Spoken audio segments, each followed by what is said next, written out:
மனிதன் பாவம் செய்தால் தேவனை எப்படி காணலாம்?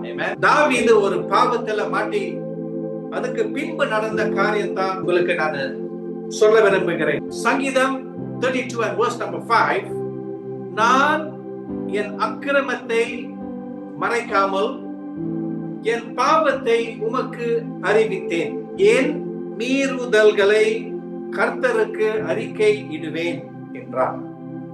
இந்த சங்கீதக்காரன் தேவனோட பிரசனத்துக்குள் வந்து ஒரு பாவ உணர்ச்சியோட வந்து அவர் தேவனோட சமூகத்தில் வந்து அவரோட பாவத்தை அவர் ஒப்பு கொடுக்கிறார். நம்ம பார்க்கலாம், நம்ம இந்த ஜீவிதத்தில் இருக்கும் போது every day of our life பாவத்துல நம்ம மாட்டுகிறோம், உழுகிறோம், அந்த பாவத்துல நம்ம மூழ்கிறோம் சில நேரத்துல. பட் தேவன் நம்மளோட கூட இருக்கிறார். ஆமென்.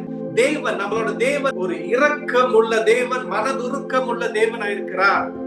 பாவமும் பாவ மன்னிப்பும், ரைட்? எப்படி நம்ம ஒரு பாவம் செஞ்சால் எப்படி நம்ம தேவனுக்கிட்ட நம்ம திரும்பி வருகிறோம், எப்படி நம்ம தேவனோட கூட வருகிறோம், எப்படி அந்த தொடர்பு தேவனோட கூடயும் மேன் அண்ட் சின் ரிலேஷன், தேவனை தேடி கண்டடியையும் கிருபை காலங்கள், ஒரு கிருபையின் காலங்கள் இருக்குது.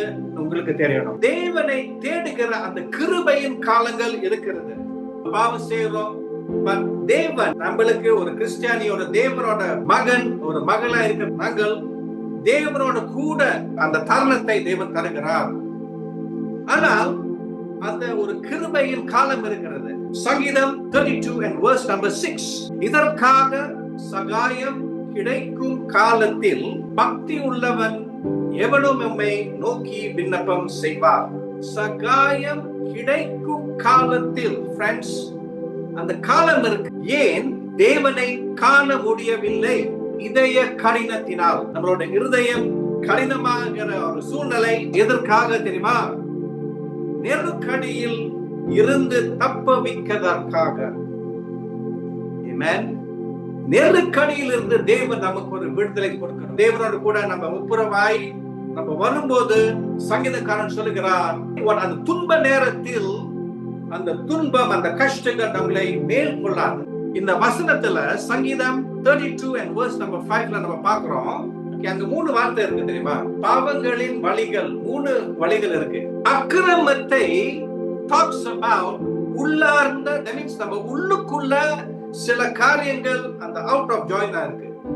உள்ளார்ந்த கெடுதல், that is அக்கிரமத்தை, தேவனுடைய நியாய பிரமாணத்திற்கு எதிரான நிலை, அதுதான் அக்கிரமம். தாவீது ராஜா சொல்றாரு, நான் என் அக்கிரமத்தை மறைக்காமல் என் பாவத்தை உமக்கு அறிவித்தேன். அந்த வார்த்தை பாவத்தை talks about தேவனுடைய ஸ்டாண்டர்ட்ஸ்களை நம்ம குறைவாக இருப்பது, அதுதான் பாவத்தை. என் மீறுதலைகள், மீறுதலை அதோட அர்த்தம் என்னன்னா அறிந்தே மீறுவது. நம்மளோட உள்ளத்துல நம்மளோட மனசுல நமக்கு தெரியும் சில காரியங்கள் அந்த பவுண்டரி வரும்போது நம்ம மீறி போறதுதான் மீறுதல்கள், ரைட்? தேவனுடைய கட்டளைக்கு எதிரான எதிர்ப்பு, நம்ம தெரிஞ்சு அந்த பார்டரை தாண்டி போறதுதான் மீறுதல்.